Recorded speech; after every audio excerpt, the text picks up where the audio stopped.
My name is Ashley, and this is Let's Talk Dispatch. I do. You're gonna do it. Do it really well. And I believe the world needs more dispatchers. Around in the mud, blood, and beer. Years that I'm not working 4th of July. 4th of July. Say community policing, right? What about community dispatching? So on this show, with the help of my guests, we will educate, empower, and support the heroes behind the headset. Right. Hello, everybody. Welcome back to another episode here on Let's Talk Dispatch with me, Ashley, the Raspy Dispatcher. Hopefully, you folks are staying dry this week in California. We have been dealing with a lot of rains and flood warnings and things of that nature. And, we got thin skin out here when it comes to weather. So hopefully your centers have not been in a downpour and you haven't been dealing with a lot of weather-related issues and staying dry out there. My guest today is a Deputy Director of Administration with over 15 years of service from 30-person centers to 160-person centers from rural and major metropolitan areas. They have seen it all. My guest today, Robbie. Hi, Robbie. How are you? I'm good. Awesome. I was like, my internet connection looks a little funky, so let me know if I start looking or sounding weird. But other than that, I think we're good. How has your day been so far? It's been a pretty good day. It was a day full of meetings, but productive meetings.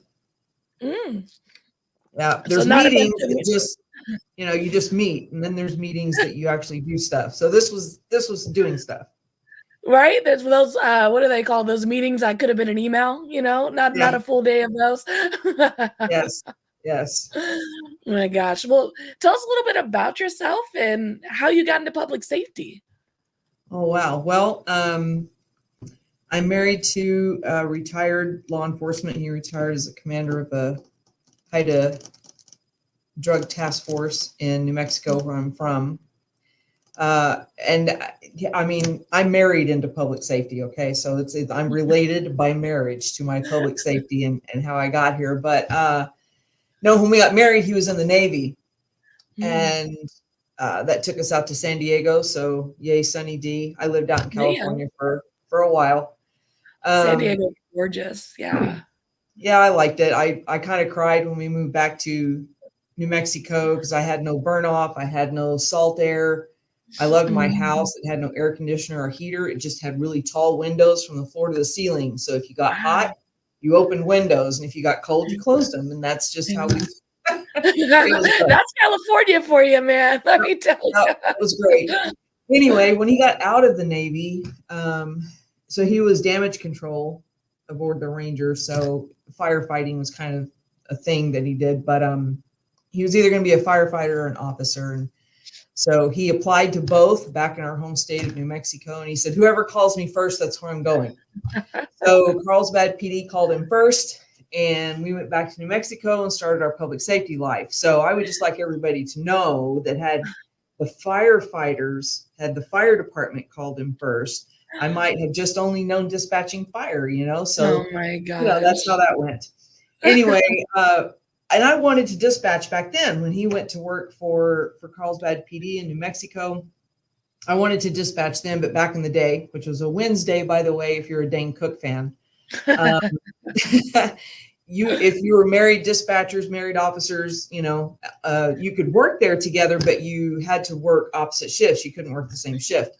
We had small kids, so that meant somebody was always going to be gone and somebody was always going to be home with the kids. So I stayed home, and my first profession was doing hair. So I still did a little hair, homeschooled the kids, earned my bachelor's and my master's degree. And then one day, all of a sudden, I realized the husband was in Afghanistan. The two oldest were in college. The youngest was at military school by choice. I didn't force him to.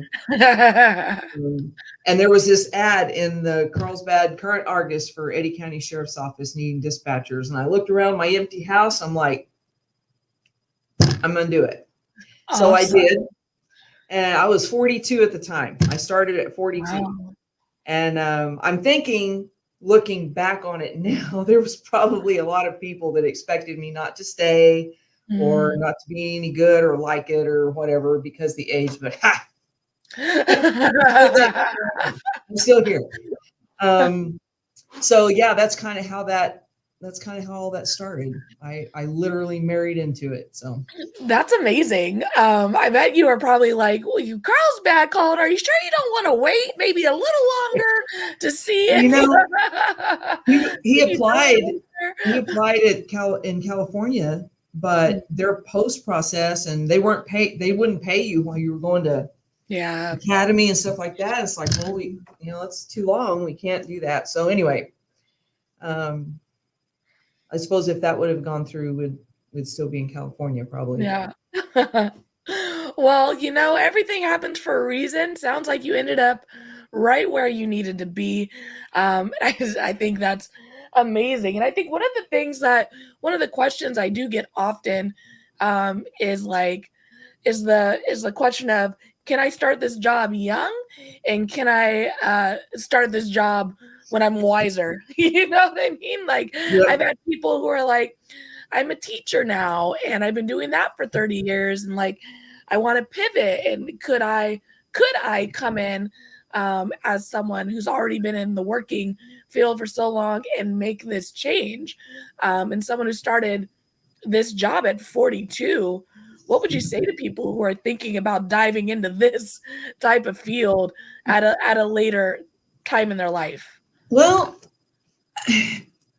so I've had people, of course, I went straight way into training, training was my bailiwick, my master's education, and that's just where I wound up. So I've seen a lot of people come in, and of course, the first thing they have to do is train. And I've had people like myself that were older come in and do just fine. And then I've had them come in and it's overwhelming and whatnot. And what I would say is if you want to come into this field later in life, it's going to help if you haven't shied away from the use of computers, and being able to navigate and do several things at one time. And, had it not been for me finishing actually my bachelor's and my master's primarily online, I mean, I never took a keyboarding class in high school. Okay. I'm old. They didn't do that. Okay. There were no computers at my high school when I graduated, but I was forced to learn how to do these things, taking these online classes all the time. Plus I was homeschooling kids and taking them to keyboarding class and computer labs and stuff because I didn't know how, I didn't want them to not know how. And so I think it's all about the preparation getting up to it. If you've engaged in the technology, if you've engaged in learning that side of it and you can get along with people, I don't think you have a problem. And of course, I'm big into you hire for cultural, not cultural, like multicultural, but the environment, the culture in the city are the center. So if you hire for that fit, you can train anybody to do anything. But the ones that have become scared or seem to be overwhelmed with it were not exposed to doing multiple things at once and having, all these screens and the keyboarding and fast pace. So I think it kind of depends on background before you get into it. I don't think it's an age thing. It's what you've been exposed to. It's true. I think for like my generation, I remember, Apple came out with their desktop multicolored computers. Like that was like when I was in middle school and keyboarding classes were a thing. So I think my generation is that generation where we had technology, but we grew up with it.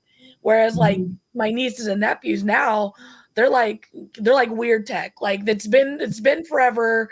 They're looking at you asking for their phone before they're even saying words.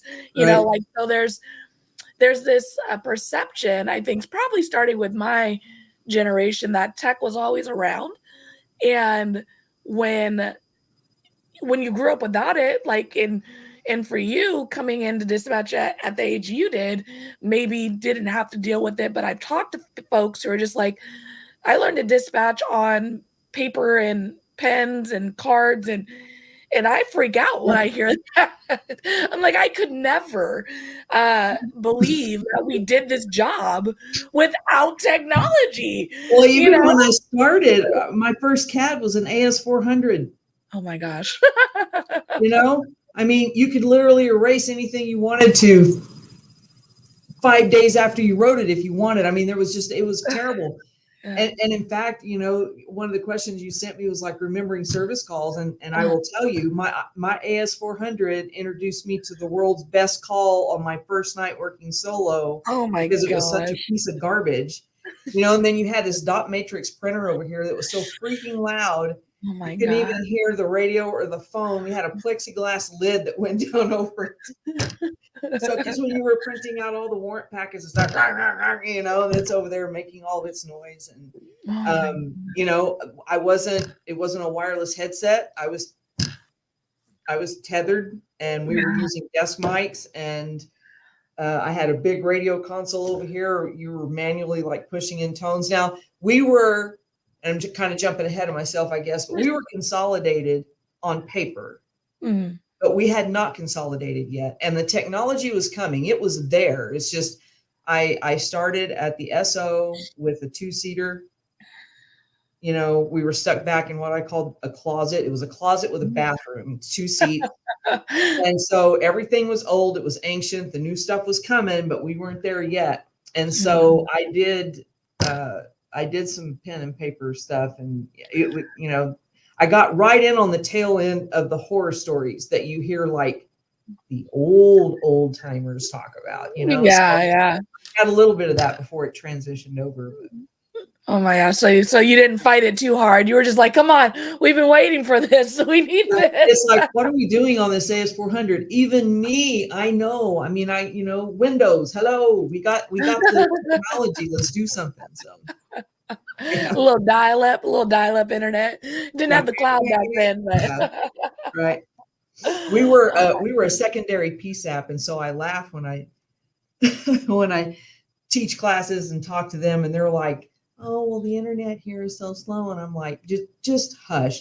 I had a designated 911 phone, literally a separate phone. If it rang, you knew it was Carlsbad PD giving you a call. Oh gosh. And no internet. We had 0 internet. And I'm like, don't even talk to me. Just don't talk to me about that. What color was that phone of torture? Was it a red phone? No, it was not red. But it was one of the old, it wasn't even a cordless phone.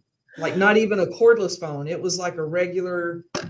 Oh my gosh. The red phone that everybody holds up and has replicas of for the anniversary of the first, it was like that phone, but it wasn't red. Okay. Oh my gosh. Missed opportunity. You red phone rings, you're like, that's the president calling. We got this is about to get real. Yeah. So what was it like for you in the beginning? Empty house, you do the application, they hire you, haven't been able to get rid of you since. What was that process like for you getting into that door and doing training? Well, so when I applied, of course, it was a very slow process because the consolidation stood alone by itself and wasn't under any particular entity, sheriff's office, PD, anything like that. But like I said, when I first got there, it was for the sheriff's office. And so we had to go through all the county processes. I applied in January, and my first day was in April. It took, that long anyway. Wow. And so it was a 2-seater. We were in literally the cellar basement part. Like, all the windows were street height. We had windows, but they were level with the ground, Okay, see, is this a conspiracy theory? Because I did a TikTok or a reel or whatever the kids are calling it nowadays, and everyone in my comments were like, "You have windows? Like, that's why are they putting us in the basement so often?" Right. Well, we were down, but the courthouse was built rather weird.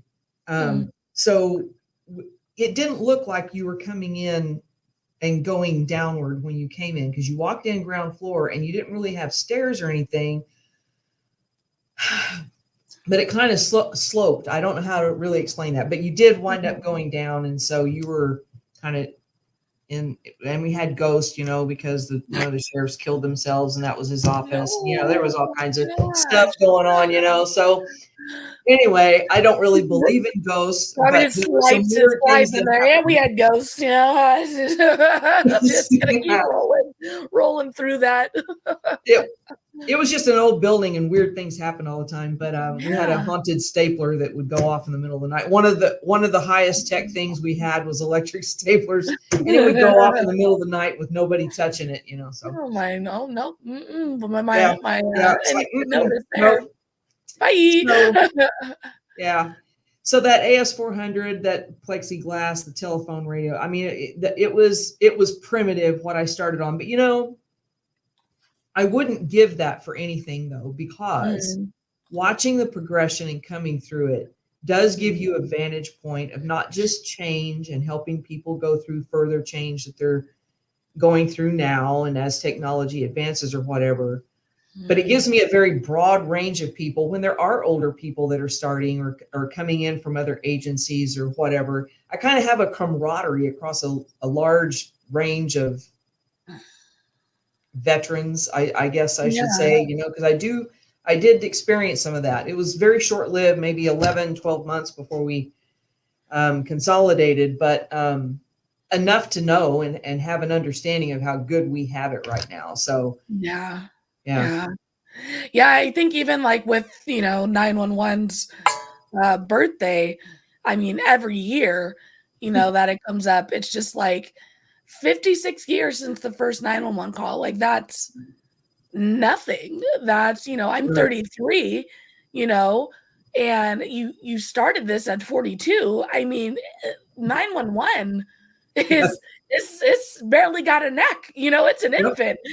And I think there's a perception that, you know, this service is here, it's always been here, you know, we should actually be able to teleport at this point to provide our services. And it's so young and it's so still progressing in regards to our technology and finding people and know where you are and all those things. And it's really good to remind ourselves that it wasn't always this way as a dispatcher doing the job now. And for the citizens out there who are calling 911 expecting these really instantaneous responses, like it's a new service. It's not an old service. It's new. Yeah, they want to call in and they think you're Chloe on 24 or something else. You got, you know, and we all do that when we're teaching people, you know, about the callers and what they expect and what they think we can do or whatever. It's like the only reference they have are the movies and TV, and they don't do a good job. I mean, there's a couple that are getting closer to what we actually do, but they're still not there yet. And so they do expect a lot. And especially if you're, you know, if you're talking to someone, just like you were saying earlier, you grow up with technology and you don't understand there was a time before that. So the ones that have grown up with being able to dial 911, now text 911, now live stream 911, you know, it's always been around. So what, you know, what's the problem? Why can't we do this? You know, so. Yeah, no, 1,000%. And I mean, and I understand that when you're in something, you know, emergency that requires police response, an emergency that requires medical response, I understand that feels long, you know, like your minute in the crisis is not a real minute. It's a made up minute. It lasts for hours, you know? But it is always funny when someone calls back and they're like, it's been 30 minutes. And I look at when the call dropped, I'm like, it's been 3. I don't, and not only it's been 3, like they're on the way. They've been on the way this whole time. So it's like, there is because sometimes people will call back for a non-emergency and they're like, well, where are you guys? They're like, well, we're dealing with other stuff right now. We'll get to you when we get to you. But and it's hard to explain to the public. It's hard enough to train dispatchers to understand that time shrinks and elongates and whatnot. all these psychomotor and physiological things happen to you when you're in a crisis, you know, and you get very myopic and whatnot. You certainly can't take the time to explain to the caller, look, I realize your 3 minutes feels like an hour and a half, but what's happening to you is that you are in, you know, you can't explain all that to them. So you're like, yes, ma'am, but they've been dispatched, you know, so. Yeah. And I mean, you know, they're most likely in a place where they can't hear it or can't comprehend it. And that's why we're having these conversations on these podcasts, you know, posting these reels. So, you know, that when you do call 911, you already have the knowledge. I don't have to explain to you mid-crisis what's happening. Like, I want us to be very educational, preventative, you know, call us for further emergencies, don't call us for non-emergencies, so on and so forth, you know? Right. We do not sell tickets to the circus, and amongst other things. That's the most frivolous phone call I've ever got on 911, is someone wanting to know where we were selling tickets to the circus. So with all of that being said, and us recognizing that we are a new service and that we've seen so much, I mean, you've seen so much tech come in, even myself in the last 6 years have seen, as you mentioned earlier, text to 911, are these locating services like rapid deploy. All of these have started coming into the center quickly, I would say, in the last 6 years. Do you remember any of your first calls or early calls for service when we didn't have this technology, when you were brand new? Do you remember any of those? Yeah, so I told you about my AS400 and the wonderful piece of equipment that was. So I do not remember like my first call when I was in training, first started, although I remember lots of them. But my first release night solo to work by myself was on a Sunday. And so we were a 2-man show Monday through Saturday. On Sundays, you were a 1-man show. So that was my very first solo flight. And I'm sitting there, it was about 2,300. I'm sitting there, and we could monitor and talk to the city officers. We just didn't do it very often, but we did listen to them. And so there was a city guy at a local hotel. Somebody had called in shots fired in the parking lot of this hotel, and he's over there searching for what he thinks is a suspect car. Well, one of my county guys, because, you know, at 2,300, what else do you do but go help the city guys? So my county guys that I'm supposed to keep track of goes in to help assist with locating this car, this vehicle, or whatever. And so I opened a CAD record of call. I hadn't opened anything for the city because I could monitor them, but I really wasn't keeping track of them. The city was. So, but when my guy went en route, so I opened up a CAD record of call. And the minute that I open it up, the city guy calls pursuit or after this vehicle, and my guy goes to secondary and starts calling the pursuit. And my CAD just flips me off and freezes. It's not going to do nothing. It's just not going to do anything. So I grab a legal pad and I start writing.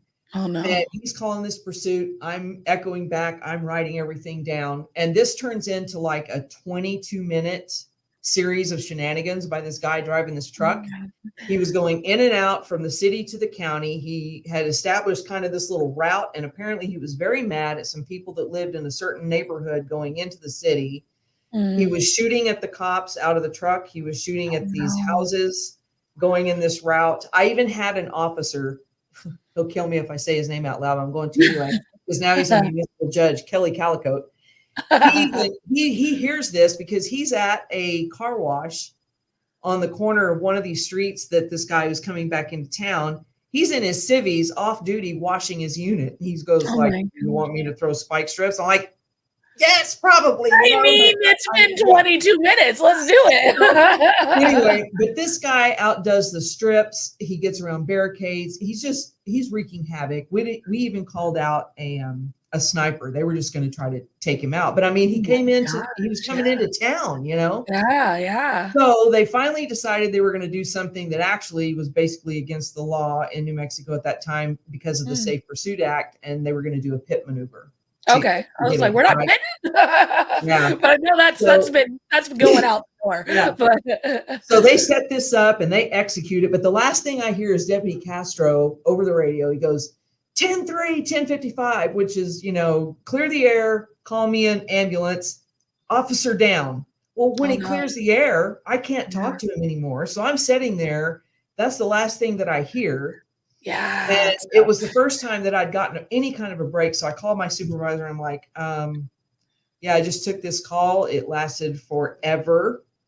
And it's all written down on legal pad because the CAD froze. And so, what's next? Because this is how they left me this call. So she didn't live very far away. She showed up in about 10 minutes. She was dressed, but had her house shoes on and kind of looked in disarray.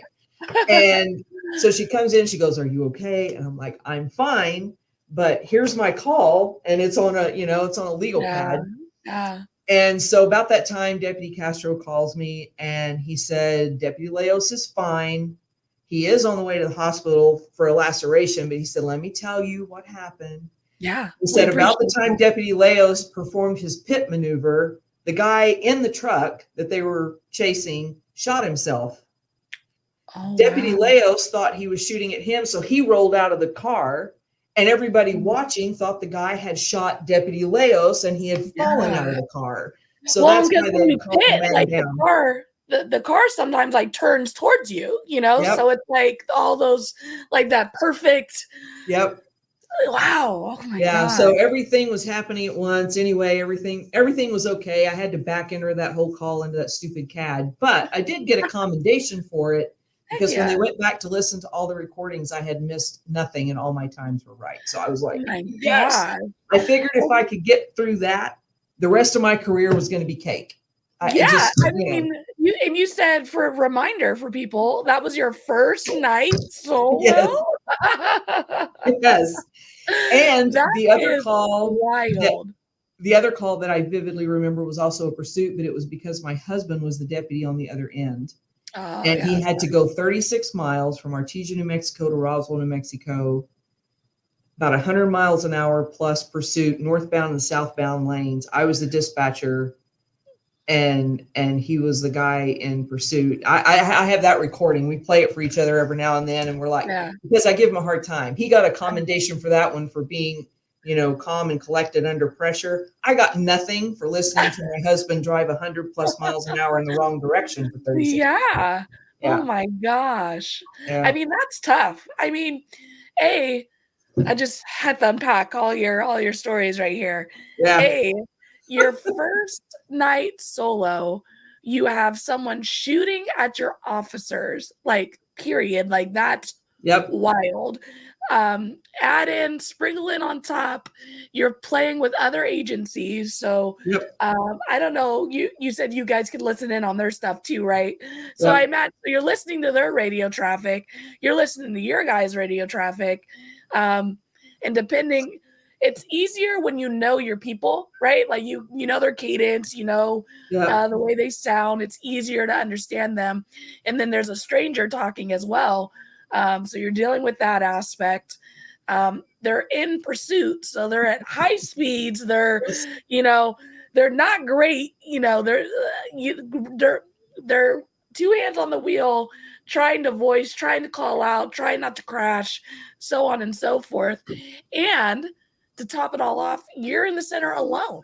Like you're in a 2-seat center where you don't have a partner to turn and go, okay, you listen to their channel, I'll do this. And hopefully, maybe there were no other 911 calls coming in during this time, because that's a reality that people who don't do this job, like, the rust doesn't stop. Like, our 911 caller does not care that you're in a pursuit when they're calling 911. They're calling 911 with a separate issue. Hopefully it's an emergency and they are utilizing the service correctly. But, you're in the midst of that. And did you get any other calls coming in at that time, or were you spared? So I'm pretty sure that Carlsbad was monitoring their own guys and knowing that the pursuit was actually being called out by us and that I would be taking that. Mm. And because we were secondary PSAP, they would take the 911 calls. And I'm pretty sure Awesome. they didn't forward anything to me during that time. And if that would have happened, I'm not really sure exactly what I'd have done. Yeah. I'm just glad that that was an element I didn't have to worry about at the time because yeah, that's such a reality. And I mean, for your second call that you shared, like dispatching a loved one, let alone, your partner, or your kid, or, like what your boyfriend, girlfriend, like whatever, or even just someone you care about because these officers when you work in these agencies that are smaller in a sense. It's a weird feeling. Like, I think it's weird because I went from a large agency where I only knew my officer, A, if he worked in the beat where my comm center was, or B, if he pissed me off. And like, I knew his identifier, right? I'm like, that guy, I'm like, I got to dispatch him, like that was my relationship with these officers. Whereas at the agency I am now, I know all these officers. I know their partners, I know their kids, I know, their life stories. And so when they go into a situation that escalates, like I feel different than I did at my last agency. So I can only imagine what it was like having to dispatch your husband in a pursuit that was probably today they might just cancel it because of the safety issue. Yep. So I sent him to find what was reported by a caller on the highway as a drunk driver that had gone off into the bar ditch. So by the time he got there, he was out of the bar ditch and had turned onto a one-way dead end street called Cottonwood.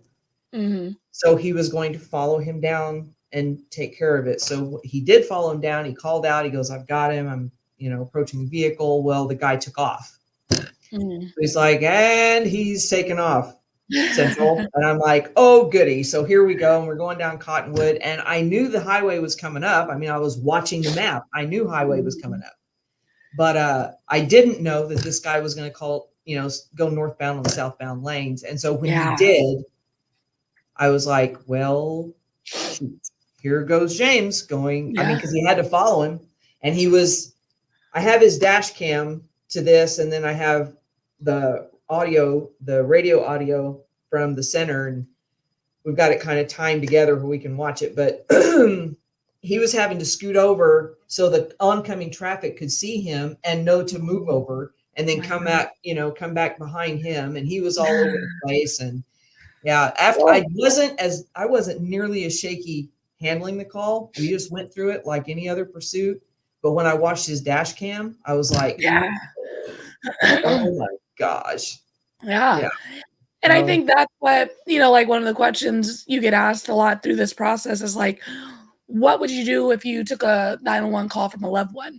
And I think it's kind of like, dispatching a loved one to a night. You do what you were trained to do. You get through it. If you have the capability of safely being able to pass things off to a partner or, so on and so forth, awesome. But majority of the time you don't, and you just have to fall back to your training and buckle up. And then as soon as you get through it, hopefully you're in a position where you can exit and, get off the floor, talk to your people, whatever. But I think we just resort to training in those situations. Well, and I was fortunate for that second call. That was several years later. That was in 2013, I think, October 2013.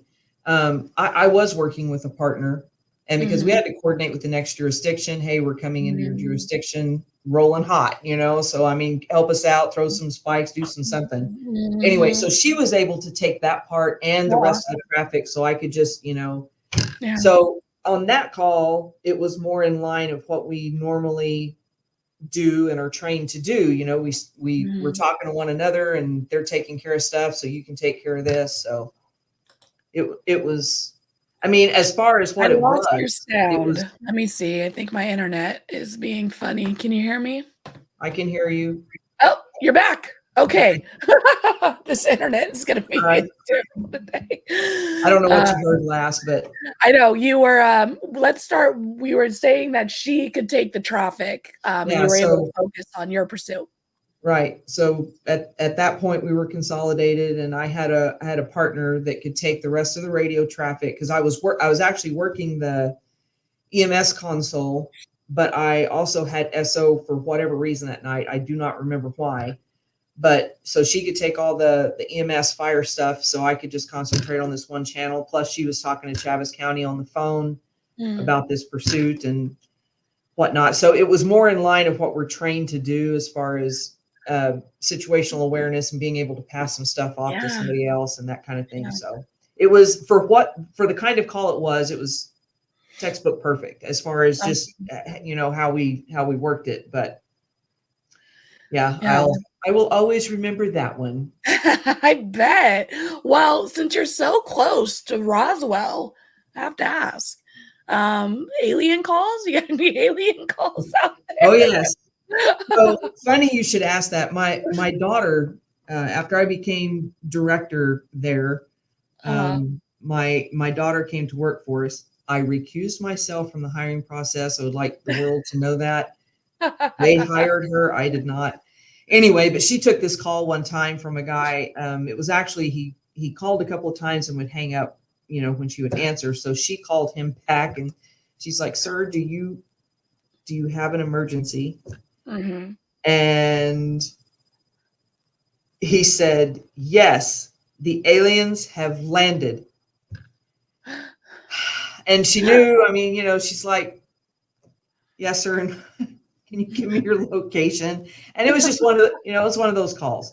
So, and he kept calling back, and finally he just ended. She would call him back, and it ended with him like, "F you," and hung up. And she wrote in her narrative, she goes, "Thank you, random citizen, for." I was like, "I know you were frustrated, but you cannot write that." But anyway. So we used to get calls quite a bit, and we were 36 miles from Roswell, and every year they do the Roswell landing anniversaries, and we lived there and worked there during the 50th anniversary, which just brought in everybody from everywhere. So oh, how fun. We get stars all the time with we get calls all the time with Elon Musk's satellites moving across the sky. Yeah. And I'm like, there's aliens in the sky. And I'm like, what are those? And I Google it and I'm like, oh no, it's just Elon. Everything's fine. Yeah. It's just what is it? Link? Starlink? Yeah, Starlink. I just actually saw it not too long ago at my dad's house. I was leaving my dad's house and I was like, oh, I can see why people call. I mean, but honestly, what would we know at my local 911 center about the aliens? We're the last on the list to get that update. Right. Just tune into the not news. Like they called us with a flight plan. Yeah. Right. I've had people call because in San Francisco, they do like the Blue Line, Blue Angels. That's what they're called. Yeah. The jet fighters will do their show, and they'll do flyovers, and you'll hear them kind of in the city that I work, and they'll be like, "Are we being attacked?" And I'm like, again, we don't know. To my knowledge, no. Like I'm telling you, they're not calling and telling us. They're not doing that. So don't call me and ask me. Follow whatever you think keeps you safe, because we're not going to be the ones who know first. We're not. Right. And oddly enough, Kelly Calicote, same officer that was in on the other one, I sent him that we had citizens calling us and saying, "We think that there's a plane out here trying to land on the highway." And it was the highway right by our little municipal airport. And I'm like, well, maybe they're in duress. They can't understand maybe the runway lights are out. I don't know. So I sent Kelly out there to check it out. And he's out there for a little bit, and he radios in, and we used to call him Batman because he had a very low voice on the radio. I got one of those officers. Yeah. And he radioed in, he goes, "Central, I'm not." And then he goes, "Oh shit," on the radio, right? And this plane had come down behind his unit and almost hit it, and was actually doing like a touch and go on the highway. And he got the tail numbers to it, and we're calling FAA and everybody else trying to figure out who this plane is, what they're doing out there. Well, all of a sudden I get a call from Holloman Air Force Base. And this guy says, you do not have a plane trying to land on the highway south of Carlsbad. And I'm like, excuse me? He goes, this is Lieutenant whoever at Holloman Air Force Base, and you do not have a plane trying to land on the highway south of Carlsbad. I'm like, sir, who's in that plane? Don't play with me. I'm like, don't play with me. Anyway, I made him give me a callback number, and then we had numbers for, because we were close to Alamogordo and White Sands Missile Range, and so we had some contact stuff. And sure enough, this guy existed, and sure enough, he was a lieutenant in the Air Force. And apparently, we did not have a plane trying to do a touch and go or land on the highway south of Carlsbad. And I'm like, what are you doing in private planes, dude? What are you doing in private planes? Right. And I'm like, look, that's fine. You don't want me to have it. Someone need to come out here and have it, because it almost clipped my officer. Right. If you want it to be your thing, that's fine. We'll back up. Someone need to come get it. That's right. If who's coming to get it? If your plane that isn't landing on the highway would refrain from not also landing on my deputy that I'm sending out there, that'd be cool. Yeah. Yeah. Oh man, wild. So I don't know what I would have done if someone said that. I'd have been like, I'm sorry, are you questioning my intelligence? Because there's a whole ass plane that's above our heads right now. Like, what is Yes.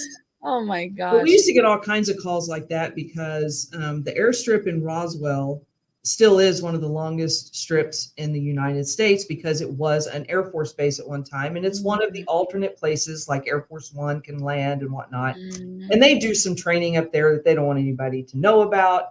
And so we've had several ranchers, call in and say, yep, one of them planes just crashed on my ranch, and before we could get out there, there'd be like an encirclement of solid black SUVs, I mean, it was just that kind of a place. Yeah. For it being a small place, I mean, Artesia, New Mexico has a population of like 30,000. And we were on the Federal Law Enforcement Training Center post in Artesia, New Mexico. Yeah. So there's only 2 in the US, and that's the one that's out west, and that's where we were. So we had all the alphabet soups on the post anyway, but we would get calls like that. But for it to be a small place, small population, very rural, I've done 2 presidential motorcades from there, Obama and George W. And all of the, shenanigans with whatever going on. And we had it was an interesting place to work, it really was. So. It sounds like it. Sheesh. And I mean, speaking of, your career in centers, like I said in the intro, you've been in smaller centers, 30 person staffed, larger centers, 160 person staffed. What are some of the differences you've experienced with their sizes, the amount of folks who are working there? I imagine the communities that they serve. What are some differences you noticed? Gosh, there are many, many differences. I think like one of the first challenges and learning curves I had going from small center to large center, and we have 160 that we can have. We don't actually have 160 right now. We're getting close.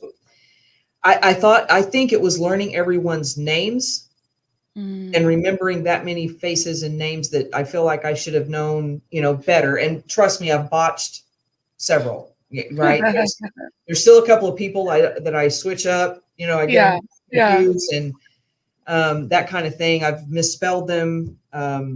But I think just having so many people to learn all at once was one of my original and first challenges. And then training is kind of it's a big machine. It's a big moving machine to try to keep all the certifications between new recruits, veterans, trying to hit all the specialties, the fire communications specialists, the tactical dispatchers, CTOs and whatnot, and everything that they need to keep abreast of and whatnot. The training is a big machine. And I think really the only thing that saved me was the stepping stone was from my agency in New Mexico to Tarrant County, which is Fort Worth, Texas. And although we were not a PSAP ourselves, we provided like the 911 trunks and all the training and stuff to 33 PSAPs. So it was about 700 people that we trained all year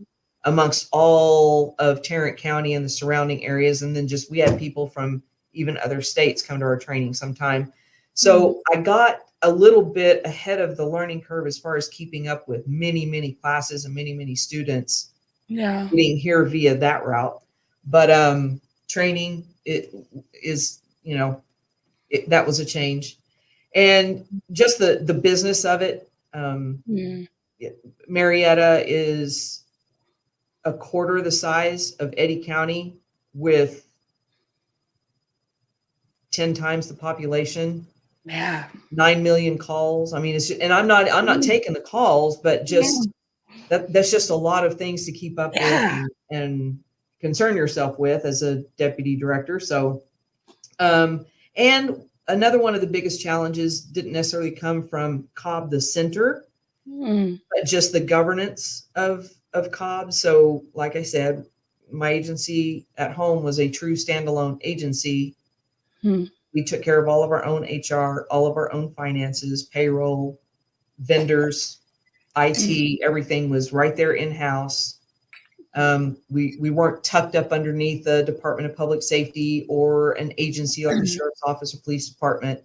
I did have an operations board and an executive board that I reported to and answered to, but completely different animal here, being up underneath the department with all the public safety agencies and just how they do things from purchasing to, you know, HR and just all of those things to try to learn. So it was just not necessarily inside the center thing, but how to operate, you know. Yeah, for sure. I mean, it's definitely, they're two different beasts. I mean, I always I'm in awe all the time on how different each center does this job that it's all the same job, right? But just the languages we speak about it, the way we talk to each other, the way we input or what we input, what we run out. You know, at my large agency, we had a warrants channel.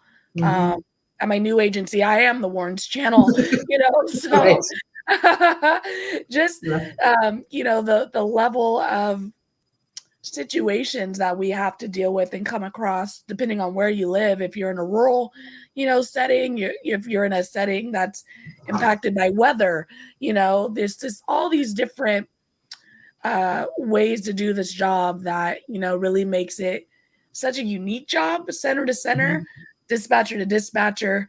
And it just creates these great environments where we can really learn, you know, from one another to do this job successfully. Yeah. So, and when I come here, that was another thing. It still freaks me out. They're bigger and they have more calls. The tech is large, you know, but they're not an entering agency and they don't hold any warrants. My agency in New Mexico was small, but we held warrants for like 5 courts, state police, district that we were in. I mean, we had drawers and drawers and drawers full of original warrants. We entered them, we cleared them, we did everything with them. And, you know, I hear, you know, up here, I wish we didn't have to query. You know, and I'm like, oh, if you only knew. You have this much of NCIC. Yeah. So, you know, bigger doesn't always mean that you're doing everything is what I've come to learn. And smaller doesn't mean that you're not doing everything. So, yeah, that was crazy. It's really it's wild. I'll never lateral again, y'all. I'm not doing it. I refuse. I'm not. Nope. If Claudia gets a job somewhere at another university out of California, I'm like, I guess I'm not dispatching anymore because I refuse to go through another lateral. It's not learning another one. Rough. Yeah. No, thank you. I'm good. I'm good. Yeah. So, I mean, you know, dispatch is, you know, it's heavy, it's big, it is definitely a calling, a culture, you know, all of those things. But what does keeping your priorities straight inside and probably more importantly, outside of the center look like? So my priorities are pretty much guided by my personal mission statement. So I have this hung outside my office. It's my personal mission statement. And it basically starts out with, I'm going to measure everything in my life by 2 values, faith and courage. So my faith is very important to me, so much so that I've kind of delved into my own 911 daily devotional Facebook page. And I'm enjoying that a lot. Just sharing biblical principles as I find them to be analogous to 911. So I share calls and then try to kind of parable that with some kind of principle like that, or maybe the dynamics between leadership and frontline, or dealing with vendors, all of those things. Yeah, you can find something that is kind of life principle analogy to be able to apply there. So I'm kind of doing that, and that in and of itself kind of keeps me balanced outside. I depend on God in prayer a lot to keep me steady in my decisions and priorities. I fail at it miserably, and I have to go seek forgiveness and all of that. But I try to keep, if outside is balanced, then in here can be balanced as well. If outside gets all whacked out, then I have trouble in here. So courage is important to me because by nature, I'm like everybody else. I'm prone to listen to the voice inside my head that says, who do you think you are doing, or trying that or doing this or whatever. And I kind of have to put that to rest. And trust me, I mean, the voice inside my head was screaming very loud about 5 till 6 tonight, because I'm like, why did I volunteer to do this? What? So, but you just have to push through, because what's the worst that can happen is basically how I look at that. And push through the fear and the doubt. And that also helps me keep balance, because I'm very real about myself. I know when I'm outside my scope and when I'm inside my scope, and just being a little baby about it. And, a lot of the value of courage to me is based on the fact that if God's fighting the battles that I can't win, the least I can do is stay equipped to fight the ones I can, the ones that are here for me to do. So that's kind of what I do. There's always going to be setbacks in life. There is in every aspect, but I read the end of the book and we win. So that keeps me pretty balanced. And, I also am working. So I've got my state certification to dispatch. I've gone through all the protocols and been certified, and I'm going to put myself through my own training program and at least be able to go help answer calls, because the other thing, I never had small children at home. I started late, right? There was no children at home.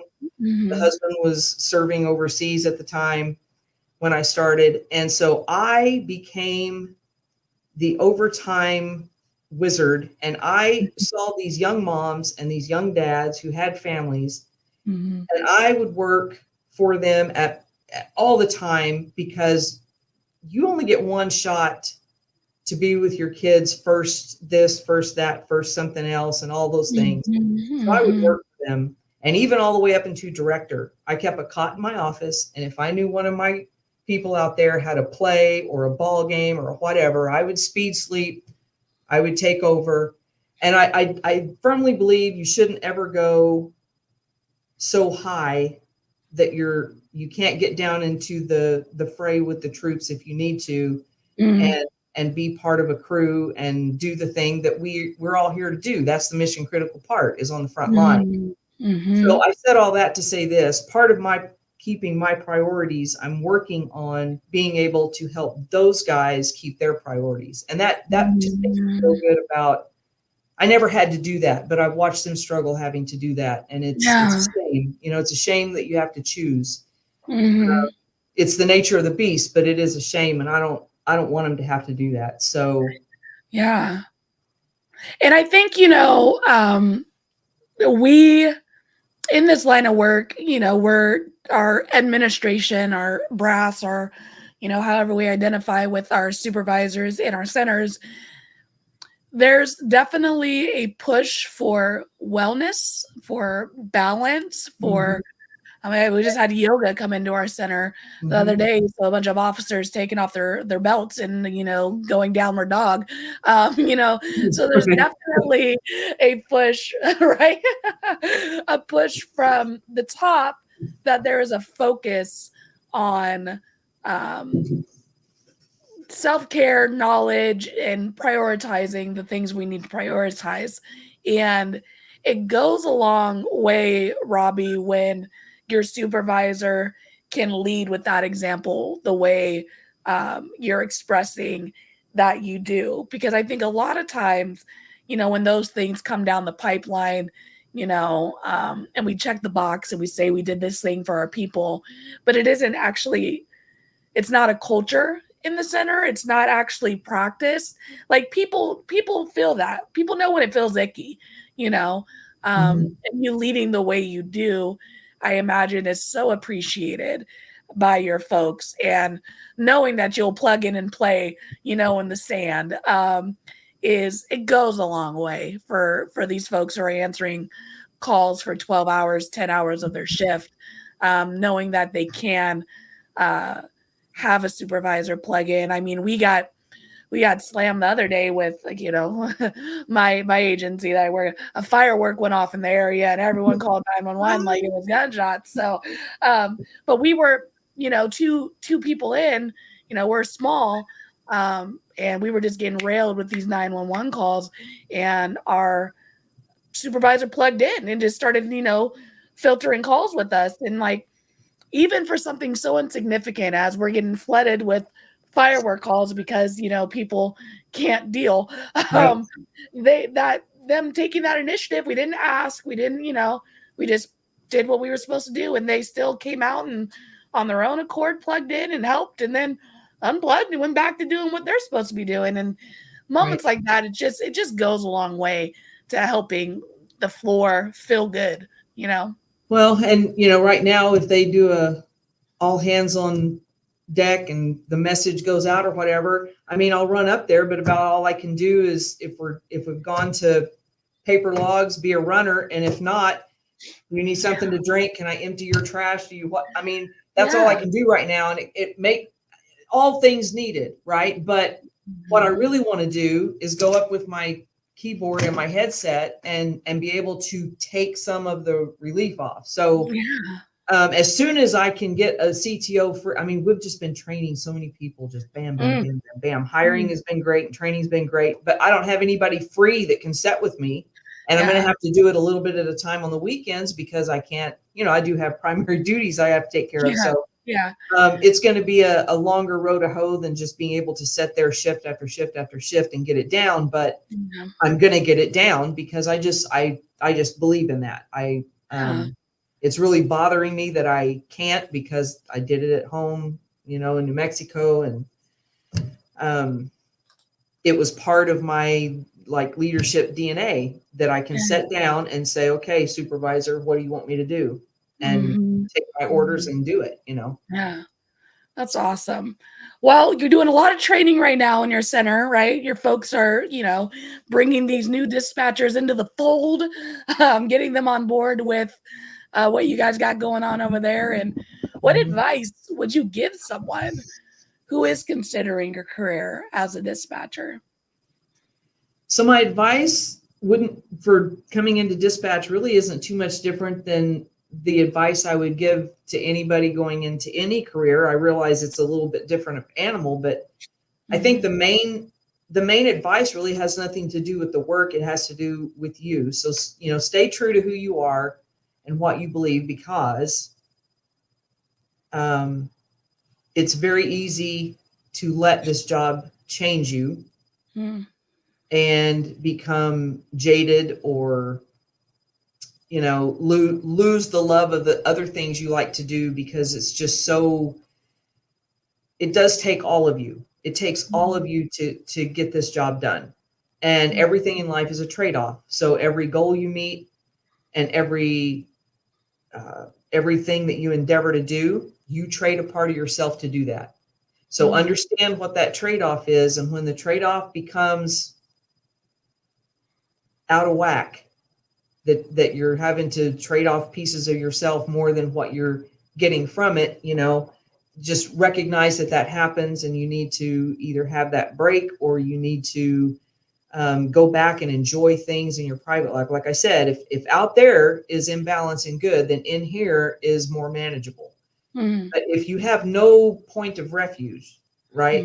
If when I go home it's bad, and when I come to work it's bad, and everything is bad everywhere you go, then something's going to suffer. And so stay true. Keep those things in your private life or your personal life that you enjoy. Keep them intact. Don't give up. I see this so much. You come into public safety and suddenly everyone is in public safety. No. Everything you do is public safety, even outside the building. And you need to retain friends that do other things. You need to go do other things. You need to unplug from this. Yeah. And so we definitely, having said all of that, I always encourage people to consider 911 as a career, because it's an awesome career. Can be very rewarding. It's a pretty neat experience. It's worth every laugh and cry and tear and hard night and early morning that you'll ever do. It's worth all of that, but be diligent to be a good student, not just of what you need to learn in the job, but a good student of yourself. Be very self-aware of how you are, and take care of that. That's amazing. That's such great advice. Honestly, there is a balance to this life that we're living in general, let alone you throw in some first responder career in there. So thank you so much for that, Robbie. I think that was wonderful advice for the folks listening. Well, again, sometimes I get a little myopic, because going into it at 42, not having small kids, whatever, I've not had the tug and the pull that I see the younger ones coming in and the ones with young families coming in. So I try really, really hard to remember my experience was very unique and different, almost, in that I didn't, there was absolutely nobody at my house to pull my attention away. I still had like church family and extended family and things going on. And I still tried to keep that in balance, but it's that nucleus home family thing that I think starts straining at us so hard. And it's for those that I try to pay special attention to, the fact that you got to keep that intact. This job, you were looking for a job when you found this one. Yeah. That family is a one-shot deal sometimes. So, don't get it twisted and out of sort. Yeah, for sure. Awesome. Well, Robbie, we have had an amazing conversation. I don't know what you were worried about 5 till this. This is great. I really appreciate you being willing to come on with me, share your story, share your journey. We learned so much from each other's experiences in this line of work. And I know this conversation is definitely going to help people. So thank you so much for coming on. Thank you for having me. I enjoyed it. Awesome. I'll be right back with you. Okay. All right, everybody. That was another amazing episode here on Let's Talk Dispatch. Robbie, again, thank you so much for being willing to come on, chat with me, share your story, share your experience. I love the personal mission statement. I might have to create that in my life. I think that's a definite tool that we can all use in this line of work, in our personal lives. So just remember to take care of yourself so we can continue to take care of each other, take care of the folks who are calling us at work. But there's definitely a balance to this, and having outside resources and prioritizing the things that are important to you outside of work goes a long way. Thank you all for joining us. Until next time, stay raspy, everybody. Thank you for listening to Let's Talk Dispatch podcast. Don't forget to hit that subscribe button. You can find us wherever you listen to podcasts, including Apple Podcasts and Spotify. If you're interested in becoming a guest on the show, or maybe even submitting your own story, you can do all that and more at theraspydispatcher.com. Until next time, stay raspy.